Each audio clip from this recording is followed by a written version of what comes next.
दुरानी साहब, अगर फ़र्ज़ करें मियाँ साहब जो हैं वो कब्ज़ा छुड़ाने के हवाले से वो कह रहे हैं कब्ज़ा छुड़ाने कोई आ गया जिस तरह आप कह रहे हैं, तो फिर क्या होगा? दानिशमंदी का मुज़ाहरा कर रहे हैं, तो क्या मियाँ साहब को नज़र आ रहा है कि ऐसा कुछ होने वाला है, या वो खुद अपनी सियासत कर रहे हैं कि अपनी दानिशमंदी दिखा रहे हैं, या उनको नज़र आ रहा है कि कुछ होने वाला है, जल्दी जल्दी कर लो? नविश्ता दीवार है।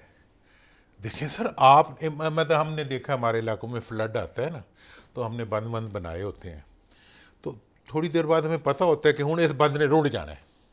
आपने भी अपने इलाके में देखे बंद बंद हमने जो जोड़े होते हैं, जब पानी एक हद से ज़्यादा बढ़ता है तो हमें पता होता है अब ये नहीं ठहरेगा।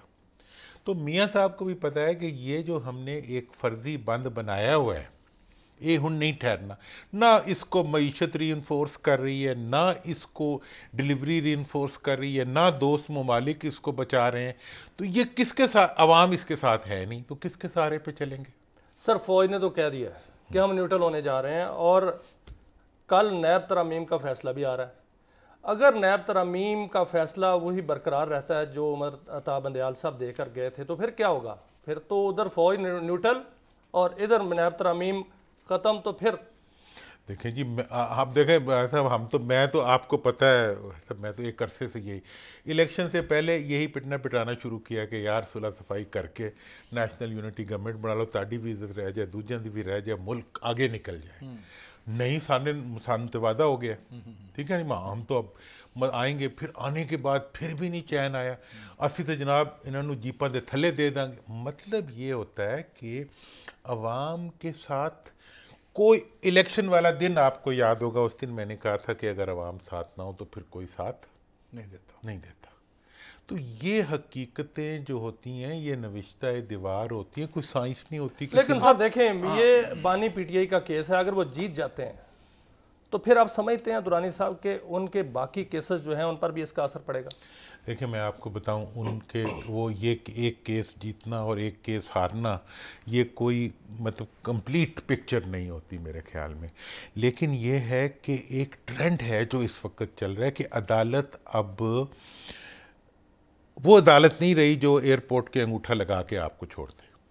हाँ, बदलाव तो आ गया है। बदलाव तो आया है। जी जी। मतलब जो अंगूठों से जो अदालतें चलती थीं वो अब अंगूठों वाली अदालतें नहीं रही, ठीक है ना। मतलब मैंने तो कहा कि भाई अब हुकूमत इस वक्त कोशिश कर रही है कि वो जस्टिस मुनीरों की एक फ़ौज पैदा कर ले, ठीक है ना जी। अदालत कह रही है कि जी हमने तो कार्निलियस बनना है। मतलब वो they have their own standards. और ये कितनी खुश आइंद बात है। देखें, इतनी मायूसी के दौर में अगर कोई उम्मीद की किरणें हैं, एक तो अवाम का रवैया है, टकराव भी नहीं कर रहे और अपनी जगह पे खड़े भी हैं। तो अदालतों का रवैया है कि अदालतें जो हैं वो सरवाइव भी कर रही हैं और वो अपने फैसले भी कर रही हैं और लड़ भी नहीं रही। लड़ने की कोशिशें हो रही हैं लेकिन लड़ नहीं रही।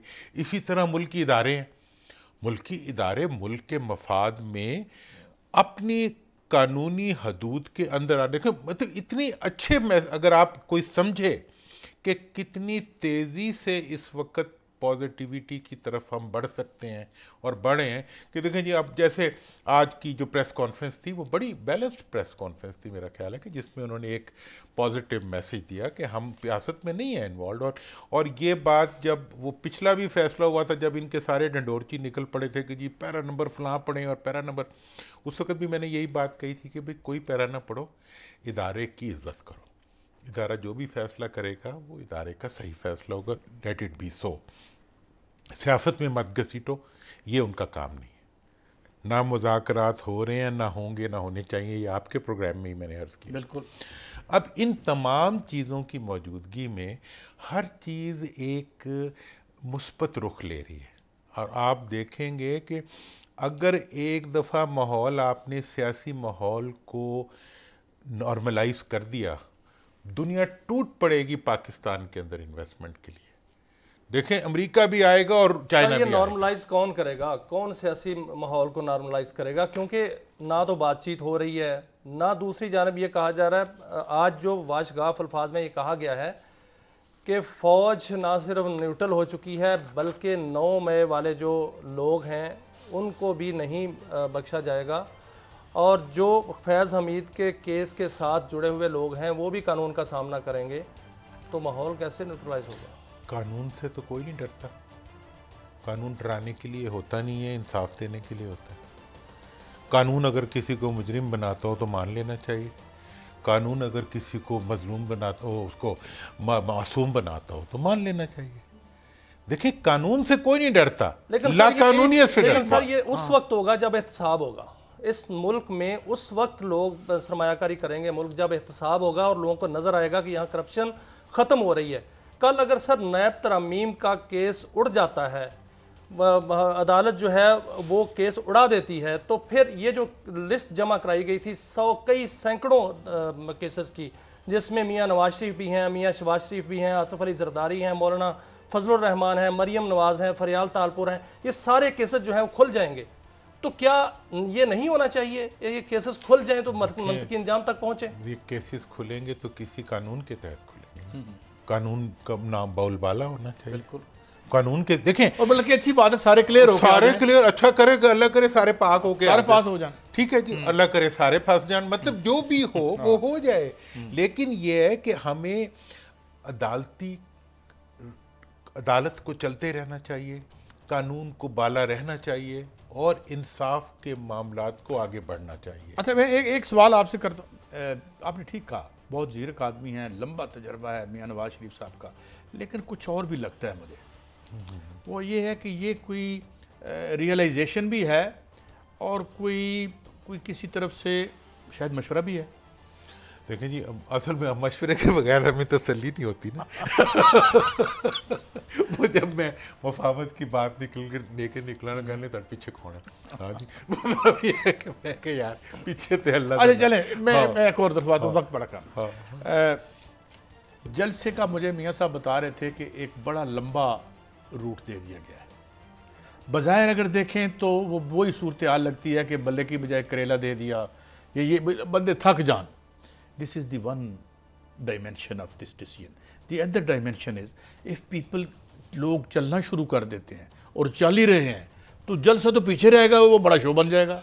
काई साहब, मैं आपको पता है मैं जलसों वलसों को कुछ नहीं समझता, एक दिन की एक्टिविटी। ठीक है, इत्थे ते 1 साल ते 3 महीने तो जलसा चल रहा है। जब से वो जेल में, उसका जलसा लगा पड़ा है।